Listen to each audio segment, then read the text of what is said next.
Vincent Jeanbrun, maire LR de La Île-et-Rose, qui a été attaqué sauvagement à la voiture bélier, avec une voiture qui a servi d'incendiaire, puisque c'était une voiture incendiée qui a été jetée contre le portail et qui a fini donc dans la propriété, le pavillon des Jeanbrun. Mélanie, la femme de Vincent Jeanbrun, qui a eu la présence d'esprit de prendre à bout de bras ses 2 enfants de 5 et 7 ans, qui est sortie du pavillon sous les feux de mortier et qui a escaladé le mur des voisins pour mettre les enfants à l'abri. C'est totalement inouï, en fait, comme scène, Jean-Yves Le Borgne. La scène, humainement, est inouïe et fait frémir, mais je crois qu'elle est aussi révélatrice de ce que visent les émeutiers, c'est-à-dire tout ce qui représente symboliquement le service public, l'autorité, la structure de notre société. Alors bien entendu, c'est un mélange, et il y a eu la mort de ce malheureux jeune homme par un tir policier,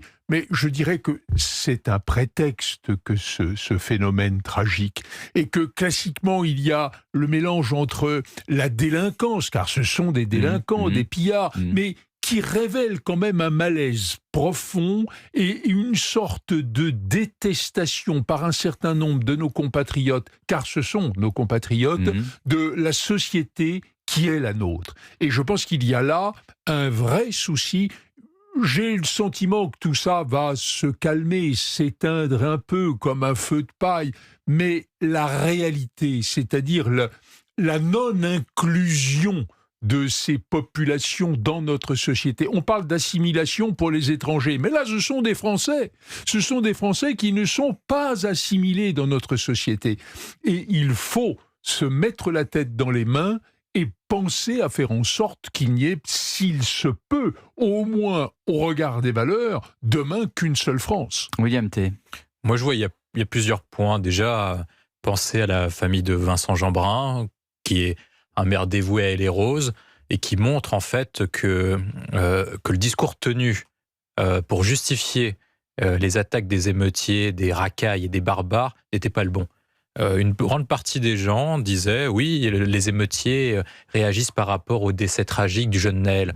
En vérité, ces jeunes-là n'ont cherché qu'un seul prétexte pour pouvoir manifester leur haine de la France ou du système qu'ils prétendent combattre. C'est ça la vérité absolue. C'est qu'en fait, ils utilisent soit un match de foot, une compétition sportive, soit la Ligue des Champions éventuellement l'année dernière, soit un essai tragique pour en fait trouver une brèche dans l'État pour pouvoir... C'est ce que dit Jean-Yves, c'est un prétexte. Je suis parfaitement d'accord. Et je suis parfaitement d'accord avec Jean-Yves Le Borgne. Donc, ça montre... Par là, vous deux, d'une certaine manière, vous dites ces jeunes, en fait, ils s'en fichent de la mort de Naël, d'une certaine manière. Je pense qu'il y a plusieurs groupes. Il n'y a pas de... Je pense qu'il y a plusieurs groupes. Pas vraiment d'affect pour la mort de ce jeune de 17 ans. Je pense qu'il y a plusieurs groupes. Il ne faut peut-être pas complètement exclure un effet déclenchant, mais je pense que ça n'est pas fondamental. Là où peut-être j'aurais une petite divergence avec ce que dit William Tay, c'est que, bien sûr, ce sont pour un grand nombre d'entre eux des délinquants, bien sûr, c'est l'occasion du pillage, mais cette détestation de notre société est quelque chose que nous devons assumer, que nous devons essayer de résoudre. Il est inconcevable qu'il y ait des poches anti-françaises, ici ou là, dans des communes de banlieue des grandes villes françaises. Il y a quelque chose là qui est une sorte d'abandon on regarderait ailleurs et ça flambe. Au fond, bon, disons-le, presque d'une manière un peu paradoxale, ces émeutes devrait être pour nous le signe d'une attention qu'il faut avoir, parce que demain, après-demain, que se passera-t-il si d'aventure un tel mouvement faisait tache d'huile? Je dis non pas le mouvement des émeutes, mais le mouvement du désespoir. Oui, pardon, William. Dessus, il y a plusieurs points. Le premier point, c'est ce qu'on a dit, c'est que c'est uniquement un prétexte. Et les problèmes énoncés depuis une vingtaine, trentaine d'années n'ont pas fonctionné. Les différents discours de la politique de la ville, la raison de la culture de l'excuse en faveur de l'origine sociale ou des différentes origines, des différents malheurs qu'ils subissent, n'est pas le bon. Je pense que ce qu'on a vu notamment cette dernière semaine a démontré que les émeutiers étaient en baisse lorsque l'État était fort. donc dans ces quartiers. Et pour pouvoir répondre aux problèmes de fond de ces quartiers, il faut montrer de la force et de la fermeté. Ces personnes n'obéissent uniquement qu'à la loi du plus fort. Donc, c'est lorsque l'État est fort, c'est lorsque la République est forte, c'est lorsque la France est forte que ces personnes intégreront ce différent système. Il y a des questions qui se poseront ensuite. Est-ce que cette crise va durer ou pas? Ou est-ce que c'était uniquement une parenthèse due au week-end, du fait que les parents ne travaillent pas le week-end, étaient davantage susceptibles de surveiller les enfants? C'est peut-être possible, on n'en sait rien. En tout cas, à l'heure actuelle, En tout cas, sur les parents, Éric Dupond-Moretti a enfin sorti un verbatim et une série de mesures, en l'occurrence 30 000 € d'amende et 2 ans de prison ferme pour les parents qui ne tiendraient pas leurs enfants, d'une certaine manière. Jean-Yves Le Borgne, vous qui vouliez être ministre de la Justice, vous auriez fait pareil? On voudrait croire qu'un tel propos sera entendu et a un sens. Ce que je crois, c'est que dans ces mêmes zones de banlieue,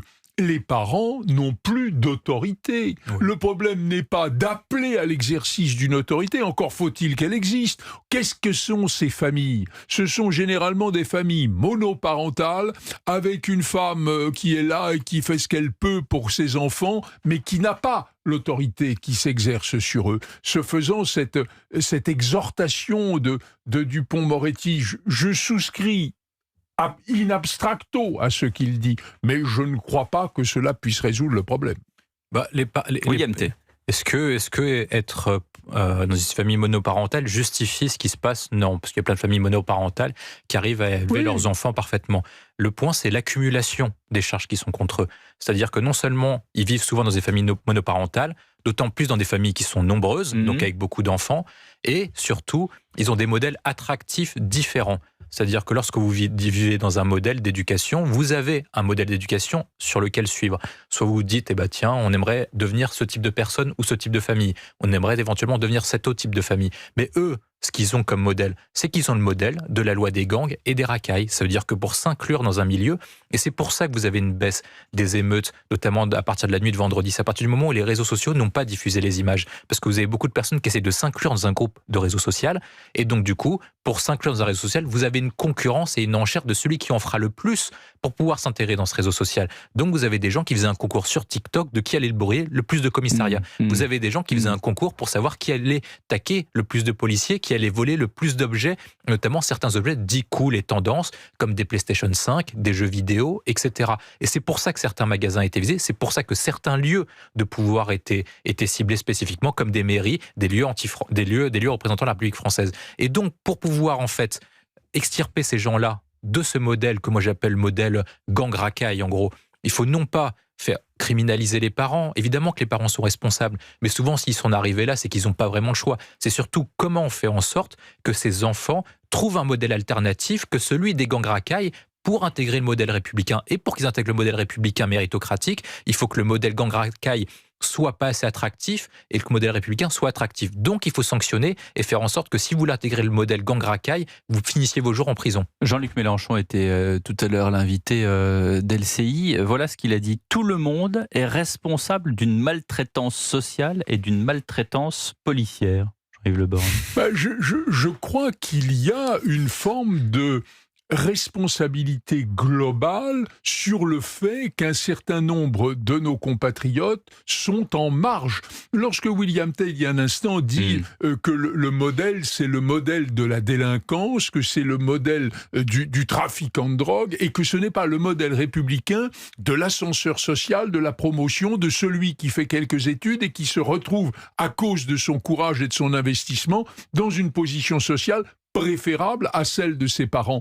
Mais la vraie question, c'est s'intéresse-t-il directement à ce modèle de délinquance parce qu'il est là, sous la main, sous les yeux, dans le cadre de la cité, et qu'au fond, finalement, l'argent facile, ça peut peut-être séduire, ou s'y intéresse-t-il parce qu'il se désespère de l'idée que la promotion sociale, la promotion républicaine, le modèle de l'ascenseur social leur paraît quelque chose qui est définitivement dans leur esprit suranné. Ça, c'est une vraie question. Et au fond, je suis entièrement d'accord sur le fait qu'il faut maintenir l'ordre, qu'il faut interdire tout cela, qu'il faut sanctionner ces comportements, mais il faut aussi que, d'une manière ou d'une autre, et notamment à l'école, le modèle républicain apparaisse comme ce qui réunit les regards de tous et une certaine forme d'égalité. Il n'y a plus rien qui donne envie, quoi. Voilà. Oui, c'est vrai, je suis tout à fait d'accord avec Jean-Yves Le Borgne. Souvent, moi j'ai joué au basket dans une cité, donc je sais comment les gens pensent, et ils disent exactement le même discours que Jean-Yves Le Borgne. C'est vrai, ce que tu me dis a l'air pas mal, mais c'est pas fait pour nous. Nous n'y arriverons pas. Nos parents n'y arriveront pas, nous n'y arriverons pas, et nos enfants n'y arriveront pas non plus. De défaitisme. Il y a une forme de fatalisme qui est très forte, mais aussi il y a faire en sorte que cette promesse républicaine devienne une réalité. Il faut que l'école redevienne l'école de toutes les chances et de tous les possibles. Il faut que ça devienne le cas, alors que c'est de moins en moins le cas, parce que maintenant c'est hiérarchisé, il y a des mécanismes, etc. Mais je ne vais pas revenir sur les différents problèmes de l'école actuellement. Il y a un autre point aussi, c'est le modèle qu'on vend aux jeunes. Avec le développement des réseaux sociaux et des différentes formes d'ascension, on leur a montré des modèles d'ascension qui n'étaient pas totalement réalisables et qui étaient faux. Il n'y a pas tout le monde qui viendra Kylian Mbappé ou Karim Benzema la semaine prochaine. C'est des gens qui sont exceptionnels, uniques. Ce ne sont pas des gens qui sont le commun des mortels. Il y a le modèle aussi influenceuse, instagrammeuse, etc., qui est un modèle néfaste pour ces jeunes parce qu'ils pensent que l'ascension est rapide et facile. La difficulté, c'est ça, c'est que pendant très longtemps, on leur a vendu, notamment ces 10-20 dernières années, un modèle qui était censé être facile, rapide, soit le modèle des drogues, soit le modèle des influenceurs, soit le modèle sportif, soit le modèle du rap, etc. Donc tous les modèles qui permettent en fait à quelques personnes de s'en sortir, mais qui ne permettent pas à la globalité des jeunes de s'en sortir. La vérité, c'est pourquoi est-ce qu'on ne met pas en avant? Et beaucoup de personnes, maintenant, dans le monde audiovisuel, réussissent. Beaucoup de personnes viennent des cités, deviennent avocats, deviennent policiers, deviennent médecins, et ont une vie tout à fait convenable. Et si par cas, ils avaient une réflexion réelle sur est-ce qu'à 30 ans, ils aimeraient devenir comme ces personnes-là, peut-être qu'ils le feraient, mais peut-être qu'ils n'ont pas ces exemples en tête parce qu'ils se disent, comme l'a dit Jean-Yves Le Borgne, que c'est impossible. Oui, et puis donc du coup, comme c'est impossible, il y a l'immédiateté et puis le fait de vouloir conduire une Mercedes à 80 000 euros, parce que plutôt que de travailler toute la vie pour pouvoir s'en payer une, je vais en louer une sur des plaques polonaises via une société écran. À l'âge de 17 ans, au moins j'aurais conduit une voiture une fois comme ça. Mais Jean-Yves Le Borgne. Ah non, mais je pense exactement comme vous. La vraie question, c'est comment faire revivre l'idée que la promotion. Alors c'est quoi? On change l'école? On change l'école parce que effectivement, vous regarderez les programmes, même si on n'est que en 2023, mais les programmes pour 27 commencent peu à peu à se former. Et il y a des candidats, je pense qu'une majorité de candidats d'ailleurs, que ce soit de gauche ou de droite, miseront sur l'école. Est-ce que finalement donner un coup de pied, comme vous l'avez dit, dans la fourmilière de cette école qui est, oui, d'une certaine manière irréformable. Regardez, Macron, juste avant le drame de Naël mardi, il était à Marseille. On en a fait un panorama hier soir ici même. Il a évoqué l'idée peut-être qu'on raccourcirait les vacances d'été parce que 2 mois et demi, parfois 3 mois, c'est extrêmement long. Que font les enfants? L'esprit se ramollit, etc. On en parlait avec Vincent Cespedes ici même. Les premiers à réagir, c'est pas les élèves, c'est les profs. Ah oui. Ils disent mais comment ça, c'est irrespectueux, etc. Alors l'argument avancé, c'est vous pourriez quand même faire une concertation avant de sortir ce genre de choses dans les médias. La réalité des choses, c'est que les profs, ils sont bien contents d'avoir 3 mois de vacances. Évidemment, il y a une partie d'entre eux qui sont contents de l'avoir. Pour revenir sur le sujet, sur l'école, il y a beaucoup de sujets à voir. Mais pour revenir sur les quartiers, moi je ferai le plan en 3 étapes. Je le propose souvent, c'est un peu dur. On me dit le plan de la présidentielle de William T. Voilà, moi en exclusivité sur Europe. C'est en 3 étapes. Moi, je pense que sur les quartiers dits difficiles, il faut le faire en 3 étapes. 1, c'est reconquête. Il faut reprendre le contrôle de ces territoires. Attention à ce que vous dites. Reconquête. Il y a des mots dangereux. Oui. Reprendre le contrôle. Trouver un autre mot. Reprendre le contrôle du territoire pour réinstaurer l'ordre républicain. D'abord, le problème, c'est un problème d'ordre, c'est pas un problème de moyens. Le deuxième point, c'est que moi, je détruirais tous ces quartiers parce que je pense que c'est moche. Je pense que c'est laid de vivre dans ces quartiers. Ça coûte beaucoup d'argent, William. Oui, mais au final, on va en payer plus après. Donc, avec tous les problèmes qu'ils auront, avec le chômage, les aides sociales, ça nous coûtera plus cher plus tard. Et troisième point... Donc là, vous revenez sur ce qu'a dit Emmanuel Macron, sur il leur faut du beau. Je pense que c'est mieux de vivre. Et surtout, changer l'architecture, changer vraiment le cadre de vie. Donc tout les le paysage. Immeubles. À toutes les barres, moi je trouve ça moche, je trouve ça ignoble, je trouve que c'est honteux d'habiter dans ces endroits-là. Troisième point, c'est tout reconstruire. C'est-à-dire qu'il faut changer le modèle. Et pour finir sur votre point sur l'éducation, parce que je ne vais pas rentrer dans tout le détail, je pense que ces jeunes, dans une phase temporaire d'une 15aine à 20aine d'années, moi je construirais des internats pour sortir tous les jeunes de tous ces quartiers, pour les foutre ailleurs, en Bretagne, dans la Creuse, etc., pour qu'ils se mélangent avec une autre population. Je pense que c'est Donc c'est une forme de mixité sociale. Mixité, et surtout les faire... Dia, il sort de ce corps. Surtout les faire fuir de ces quartiers-là, parce que je pense que tant qu'ils seront sous la loi des caïds, sous la loi des gangs, comme ce que moi j'ai vécu et ce que j'ai connu, ils s'en sortiront pas parce qu'ils verront ce modèle-là attractif. Si par contre ils sont dans un autre modèle, qu'ils aillent vivre je ne sais pas où, dans un autre point, surtout dans un internat, j'insiste dessus, un internat qui leur apprendra la discipline, l'ordre et le mérite. Regardez les écoles, je ne vais pas faire le ventriloque de plusieurs directeurs d'école auxquels j'ai parlé il n'y a pas très longtemps, mais ils vous disent où sont les profs. Ça ne donne plus envie en fait. Donc imaginez trouver toute une armée d'encadrants pour vos fameux internats. Bonjour. Mais vous savez le nombre du courage. Mais vous savez le nombre de profs qu'on paye avec des salaires exceptionnels en ZEP, etc. est quand même faramineux. Attention à ce que vous dites sur salaire exceptionnel. Non, mais en tout cas, c'est des salaires qui sont plus élevés que la normale. Non, mais c'est des salaires qui sont plus élevés. Oui, mais bon, de combien de points Non, mais quand je dis exceptionnel, c'est-à-dire que c'est au-dessus de la norme. Pas chez Goldman Sachs, là. Non, mais c'est au-dessus du droit commun. Et donc, est-ce qu'il vaut mieux pour ces personnes-là qui assurent des cours en sécurité, en ayant l'impression de faire quelque chose d'utile pour les enfants en termes de quête de sens, quitte à avoir un salaire similaire, je pense qu'ils préféraient donner des cours dans mes internats plutôt que les donner des cours en ZEP. Jean-Yves Le Bon. Moi, je souscris à cette idée d'extraction d'un milieu négatif, à un bouleversement de l'environnement. On avait parlé de ce changement, remplacer les barres d'immeubles par des petites maisons individuelles. Alors c'est cher, ça c'est sûr, c'est cher. Mais je suis d'accord. C'est une partie du plan Borloo, ça. Mais, mais le plan Borloo comportait beaucoup d'éléments tout à fait intéressants. Et je crois aussi qu'il faut que dans le monde politique, parce que le monde politique, c'est celui qu'on entend, c'est la parole forte qui finalement ruisselle sur la nation, qu'un certain nombre d'idées soient remises au goût du jour. Je pense, vous évoquiez les salaires des enseignants qui ne sont pas effectivement mirobolants, le fait qu'ils tiennent à un certain nombre de privilèges comme la durée des vacances, je le comprends. Mais il faut que certaines voix s'élèvent, celles qui ont une autorité naturelle, pour dire que la mission est quelque chose d'important, que les instituteurs de jadis qui ont fait une France qui était extraordinaire, les hussards noirs de la République, ils gagnaient pas des fortunes non plus, ceux-là. Et en réalité, ils étaient habités par l'idée du devoir, par l'idée de la formation, par l'idée finalement d'une mission sociale. Et aujourd'hui, on a le sentiment que, pas seulement dans l'enseignement, mais dans beaucoup d'endroits, au fond, on va gagner sa croûte avec un peu de tristesse et un peu de lourdeur dans les semelles, mais que l'idée d'une sorte d'exaltation qui serait fondée sur ce devoir qu'on accomplit, sur cette mission qu'on doit aux autres, est quelque chose qui s'éteint lamentablement. Ah bah moi je souscris complètement. On a un think tank gaulliste, donc une telle posture, une telle aura, une telle talent oratoire qui fait penser au général de Gaulle ou à Malraux, j'y souscris complètement. Vous ne trouvez pas ça lassant, Jean-Yves Le Bon, quand on vous compare toujours à de Gaulle? Ou est-ce qu'on fait des imitations lors des dîners? Il y avait un peu de Malraux, il y avait un peu de Malraux aussi. Je l'ai déjà avoué, je crois, à ce micro, quand j'étais jeune et que le général était au pouvoir, il m'arrivait de l'imiter. Alors avec le temps, je ne l'imite plus, bien sûr.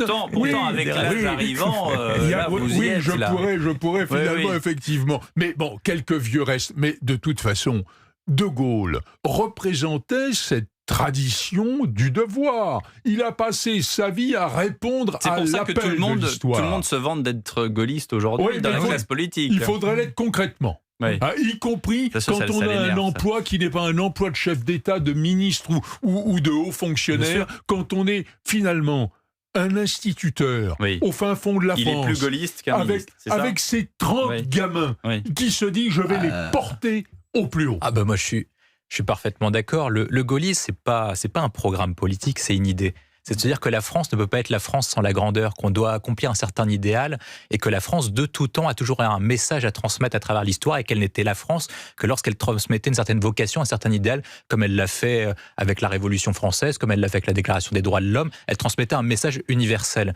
Et le point essentiel à donner à ses enseignants, c'est que qu'importe ce qui se passe, si par cas vous transmettez votre message et vous expliquez que la France est grande parce que l'histoire l'a faite grande et que la nature l'a faite belle, les enfants vont y croire. Et c'est un ensemble de points à tous les niveaux qu'il faut transmettre. Et aujourd'hui, chacun des échelons est négatif. On dit les profs pensent davantage à leurs vacances scolaires qu'à leur quête essentielle, leur quête de sens. Être prof, c'est transmettre une vocation, c'est une quête de sens essentielle dans la nation. Et chacun des métiers, chacun des piliers de la France fait actuellement défaut. Et il n'est pas étonnant que lorsque l'ensemble de la société fasse défaut, on arrive à une situation comme celle que nous avons connue cette dernière semaine. Et peut-être autre chose, qu'il faudrait que les esprits entendent et inscrivent sans la grandeur, sans cette sorte de mission qui consiste à se dépasser soi-même. On s'ennuie. Ah oui, alors en réalité, ce n'est pas seulement un don de soi, c'est une manière de valoriser l'existence quotidienne. Et le Tour de France ? Le Tour de France, moi, je suis rarement, donc j'ai très peu de connaissances. Mais c'est une épopée, ça rejoint ce que dit Jean-Yves, c'est une épopée, c'est une aventure. Il y a quelque chose de gaulliste alors dans le Tour de France. Moi j'ai des vieux souvenirs, mon père était un passionné du Tour de France, nous le suivions ensemble quand j'étais enfant, alors quand je vois là repartir le Tour de France, j'ai quelques souvenirs émus qui reviennent. Et vous regardez, vous faites partie des 4 millions qui regardent sur France Télévisions étape par étape. Je regarde, je suis. Bon, ça vous passionne. Ça vous passionne et c'est bien parce que ça sera le sujet de tout à l'heure à partir de 19h15, juste avant le Club Tour à 19h45 où vous retrouverez Axel May et Monsieur Virenque, Richard Virenque. Voilà, nous allons nous intéresser sur ce Tour de France. Pourquoi est-ce qu'il passionne tant ? Pourquoi